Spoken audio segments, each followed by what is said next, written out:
사로잡힌 시선, 따뜻한 공정의 가치로 함께합니다. 황보선의 출발 새아침. 고발사주 의혹 사건을 수사해온 검찰이 손준성 전 대검 정책관 등 현직 검사들의 관여 사실을 확인하고 공수처로 사건을 이첩했습니다.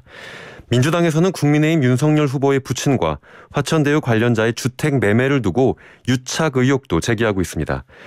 윤석열 캠프의 김용남 정무특보 연결해 윤석열 후보를 향하고 있는 두 가지 의혹에 대한 입장 들어보겠습니다. 김용남 특보님 나와 계시죠? 네, 안녕하세요. 김용남입니다. 예, 처음 뵙겠습니다. 연희동 주택 얘기하기 전에요. 먼저 고발사주 의혹 관련된 질문을 좀 드리겠습니다. 네. 검찰이 어제 현직 검사들의 관여를 확인했다라고 밝혔고 공수처로 이첩했습니다. 지목된 현직 검사 중에는 윤석열 후보가 검찰총장이던 시절에 대검에서 근무한 손준성 검사도 있습니다. 이에 대한 캠프 측 입장 어떨까요? 우선 그게 거짓말이죠. 어떤 게 거짓말이에요? 확인된 사실이 없다는 게 진실입니다. 예. 그러니까 어제 검찰 발표는 관여 사실이 확인돼서 공수처에 이첩됐다라고 발표하고 언론이 그대로 그걸 받았습니다만 헤럴드 경제의 좌영길 기자 라는 분이 예, 확인해 보니 자세한 내용을 확인해 보니 혐의점 확인된 거 없고 손준성 검사가 김웅이나 다른 사람에게 고발장을 전달한 사실도 확인하지 못했다가 진실이고요. 예. 서울중앙지검에서 사실과 다른 발표를 한 게 확인이 됐습니다. 헤럴드 경제 좌영길 기자 말씀하셔서 페이스북 기사, 페이스북 글은 저도 봤는데 네. 확인된 내용은 손준성 검사가 텔레그램으로 관련된 고발장을 전달한 건 확인된 거죠. 아니죠. 관여 사실은 내용 좀 확인됐습니다. 자세히 보시면 거기서 검찰에서 확인됐다는 것은 텔레그램에 손준성 보냄이라는 게 조작된 것 같지는 않다. 그 외에는 확인된 거는 없습니다. 그러니까 확인된 사실이 없는 건 아니죠. 하나 있는 거죠. 그죠? 아니 그거는 그 전에 공수처에서도 그런 비슷한 얘기는 했었죠. 그러니까 신규 확인된 게 많지는 않지만 손준성 텔레그램의 표시가 본인이 맞는 건 맞다라는 게 아마 서울중앙지검의 확인, 관여 사실 확인 정도는 맞는 것 같습니다.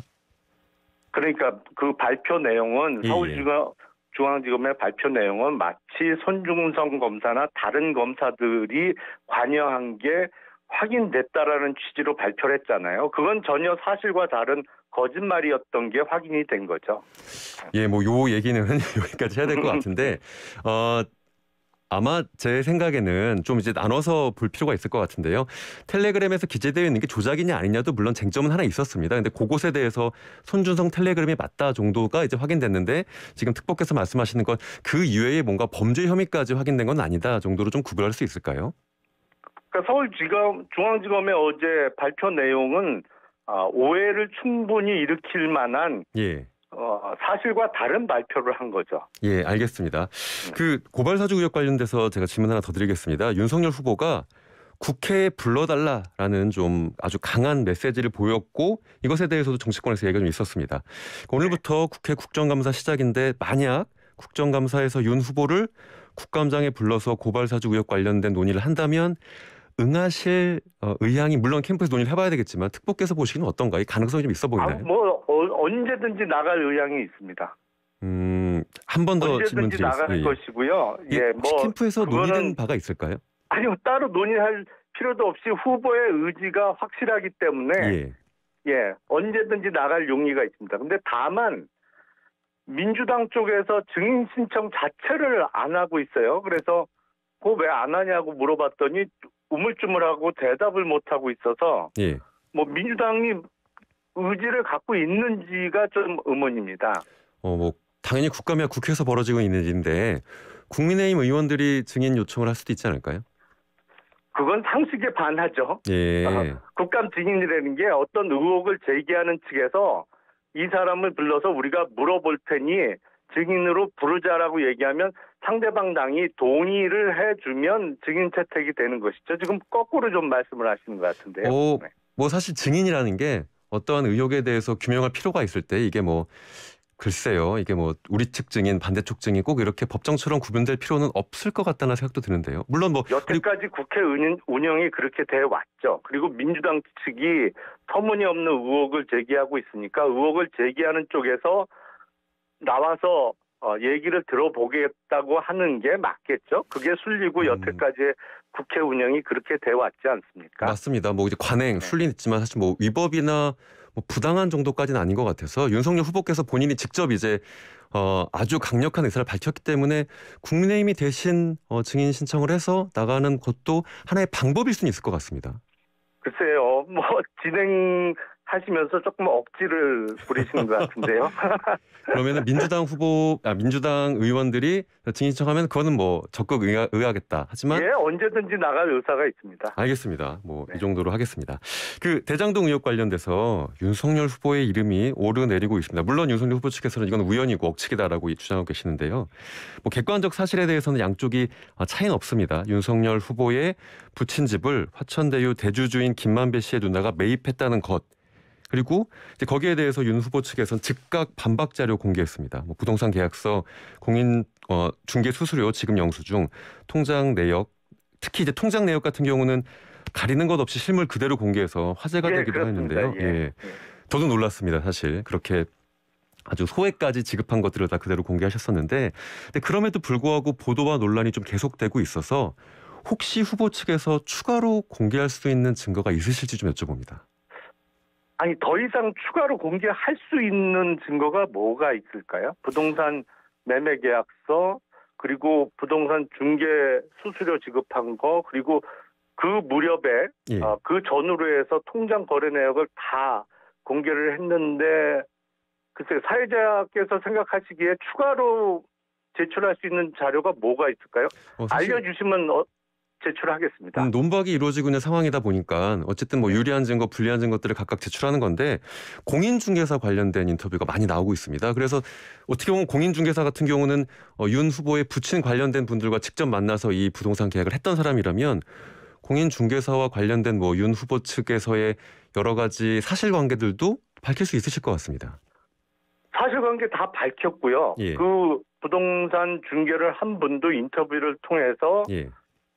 원래 조금 매도자 측, 그러니까 윤 후보의 부친 측에서는 조금 더 받고 싶어 했는데 매수자가 깎아달라고 해서 깎아줬고, 그 집을 산 사람이 그 무렵에 단독주택을 보기 위해서 그 집 말고도 다른 집도 보다가 매매가 체결됐다고 했고요. 예. 사실은 이건 민주당이나 일부 언론에서 이미 명쾌하게 해명이 된 것을 자꾸 억지를 부리면서 무슨 의혹이 있는 듯하게 의혹 제기를 거짓말을 섞어서 하고 있습니다. 그 김의겸 의원은 또 한때 왜 잔금도 받기 전에 등기를 먼저 넘겨줬냐, 이것도 의문이다, 이런 터무니없는 얘기를 하셨는데, 그거는 등기부등본의 등기 원인은 2019년 4월 매매 계약에 따른 등기가 잔금받은 이후인 2019년 7월에 이전된 게 명확히 나오는데, 부동산 투기 전문가인 김의겸 의원이 그 등기부 등본을 볼 줄 몰라서 그런 주장을 하셨을 거라고 생각하기는 어렵고, 일부러 말이 안 되는 거짓말을 자꾸 억지로 만들어내서 의혹을 부풀리려고 하는 것 같습니다. 그럼 질문을 좀 이렇게 드려보겠습니다. 사실 공인중개사 관련돼서는 어쨌든 이 거래 관계를 직접 그 현장에서 확인했던 사람이기 때문에 지금 공인중개사가 언론에 인터뷰하는 건 다 사실에 부합하는 내용이라고 캠프 쪽에서는 확인하고 계시는 거죠? 뭐 저희가 따로 확인할 것도 없습니다. 그분은 뭐 본인이 경험하거나 알고 있는 사실을 인터뷰를 하셨겠죠. 예. 그 어제 저희가 열린공감 TV에서 이 내용 공개한 강진구 기자 이야기를 좀 들어봤습니다. 그 여러 가지 내용을 얘기해 주셨는데, 이제 그 중에서 윤 후보 측에서 이야기했던 것과 사실관계가 다르다라는 것 하나만 제가 여쭤보려고 하는데요. 그 윤 후보 측에서는 주변 부동산의 집을 급매로 내놓았다, 여러 부동산에 내놓았다라고 이야기했는데, 본인이 확인해 보니까 주변 부동산에 집을 내놓은 거가 2019년 당시 없었다라고 이야기를 했습니다. 뭐 이게 지역적일 수도 있지만. 강 기자라는 분 말도 매번 바뀌더라고요. 예. 본인이 그 주변 부동산 전수조사를 했다고 하더니 뭐 중간에 한 10군데 확인했다고 그러더니 최근에 한 두세 군데 확인했는데 두 군데에서는 그런 뇌물을 의뢰받은 적이 없다고 하더라. 뭐 이런 식으로 말을 계속 바꾸고 있어서 예. 글쎄요, 뭐 대응할 가치가 없는 얘기 같습니다. 그러면 다시 한번 이 부분에 대해서는 좀 확인할 필요가 있어서요. 어쨌든 당시에 복수의 부동산의 급매라는 건 급하게 뭐 부동산을 처분해야 네. 되니까 복수의 부동산에 주택을 내놓았다는 건 여전히 사실을 유지하시는 거고요. 그럼요. 윤 후보의 여동생 분이 부친을 대신해서 좀 일을 했는데요. 그때 전화를 걸어서 좀 빨리 팔아야 되니 집을 중개해 달라고 하니까 전화 받은 부동산 중개업소 측들은 예. 매수자가 나타나면 연락 주겠다 하고 이제 전화를 끊었다는 거예요. 예. 그게 저희가 알고 있는 전부입니다.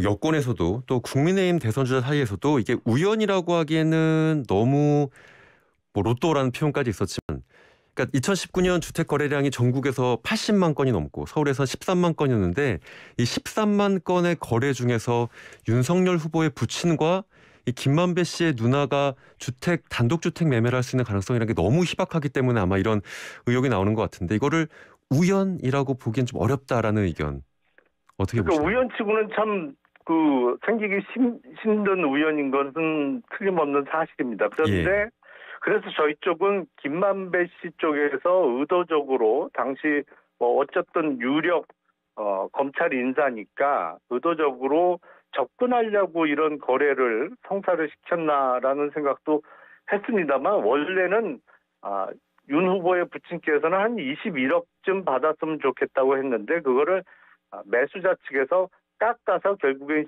19억의 매매가 체결됐다고 합니다. 그러니까 어떤 의도를 갖고 접근을 했다면 적어도 달라는 값은 다 줬어야 될 텐데 그것도 조금 전후 사정이 안 맞는 것 같고요. 사실 이거 질문 드리려고 했었는데 실제로 캠프에서 처음에 이슈가 나왔을 때는 법조 사정을 잘 아는 김만배 측에서 좀 윤석열 당시 서울지검장한테 접근했던 것 아니냐라는 의문 같은 것도 가지고 계셨던 것 같습니다. 그렇죠. 그런 생각을 할 수밖에 없죠. 근데 그 진행 과정을 보면 조금 그렇게 생각하기도 좀 어렵거든요. 그러니까 왜냐하면 21억을 받고 싶어 했는데 20억으로 중간에 얘기가 되다가 매매 체결 직전에는 좀 더 깎아달라고 그래서 19억에 체결이 됐다고 해요. 한때는 집을 사겠다는 사람이 18억에 좀 거래를 하자고 해서 그거는 매도인 측에서 거절을 했고요. 그럼 진행 과정을 보면 무슨 의도를 갖고 접근했으면 앞서 말씀드린 대로 달라는 대로 다 주던지 아니면 그거보다 더 주겠다고 나왔으면 그럴 수가 있는데 그건 아닌 것 같습니다. 2019년 당시에 윤석열 후보는 연희동 부친댁에서 거주하진 않으셨죠? 그때는 그렇죠. 아마 결혼하시고 나서 지금 서초동쯤에서 거주하셨을 것 같은데요. 예, 그렇습니다. 알겠습니다. 대장동 의혹 수사 넘어가 보죠. 대장동 의혹 같은 경우는 아마 하실 말씀이 좀 있으실 것 같은데요. 국민의힘은 특검 요구하고 있습니다. 윤석열 캠프도 동일할 것 같습니다. 그럼요. 당연히 이거는 특검으로 가야 되는 사안이죠. 왜냐하면 여당의 유력 대권 주자가 연결되어 있는 사건이기 때문에요. 그런데요. 이게 좀 일관성이 없다는 지적이 있어요. 왜냐하면 올해 3월입니다. 그 LH 직원들 투기 의혹과 관련돼서 그 당시에는 민주당이 특검을 주장했었는데 그때 국민의힘이 특검 구성에만 2달 넘게 걸린다. 이거 시간 끌기 아니냐라고 해서 결국 특검으로 가지 않았습니다. 즉 여러 가지 비리 사안이 있을 때 민주당에서는 특검 주장했을 때 국민의힘에서 시간 끌기다라고 얘기할 수도 있고 특히 이번 사안 같은 경우는 지금 국민의힘이 특검 주장하고 있고 민주당에서 어렵다. 이게 왜 어느 때는 맞고 어느 때는 틀릴까요? 가장 중요한 점을 놓치고 계시네요. 제가 앞서 말씀드렸잖아요. 이거는 여당의 유력 대권 주자가 직접적으로 연계될 수 있는 사안이기 때문에 특검이 반드시 필요하다고 말씀드렸지 않습니까? LH 임직원 중에 대권 주자가 있나요? 그러니까 이거는 특검을 가야 되는 거죠. LH 임직원 중에 대선 주자가 없으면 특검할 필요가 없다 이런 주장으로 제가 이해해도 될까요? 오늘 인터뷰가 상당히 힘든데 좀 더 길게 설명을 드리겠습니다. 특검이라는 것은 기존의 검찰이나 경찰 등의 수사기관들이 제대로 수사를 못할 가능성이 있을 때 어떤 정치적인 압력이나 이런 걸 받아서 수사가 정상적으로 진행되지 못할 만큼 중요한 사건, 그리고 국민적 관심이 집중되는 사건, 그래서 그런 사건은 정치적 중립성이 보장되는 특검 수사를 통해서 진상을 밝히자는 거 아니겠습니까? 예. 근데 LH 사건은 부동산 투기 사건이고 수사가 철저히 이루어져야 되는 사건은 맞지만 예. 거기서 어떤 정치적 중립성이 요구되는 사안은 아니잖아요. 알겠습니다. LH 임직원들이 그 지위를 이용해서 부동산 투기를 한 사건이고 예. 대장동 사건은 지금 당장 이재명 후보의 신복으로 불리는 유동규 전 사장이 직접 관련됐고 지금 거액의 돈을 받고 그 수익금도 배분해달라는 요구를 했다는 정황이 드러나고 있는 사건이니까 이런 사건은 특검에 딱 알맞는 사건이죠. 알겠습니다. 그 유동규 씨 지금 말씀하셔서 유동규 씨 네. 관련돼서는 지금 위법이 수사 관련돼서 좀 확인되고 있다는 보도가 나오고 있습니다.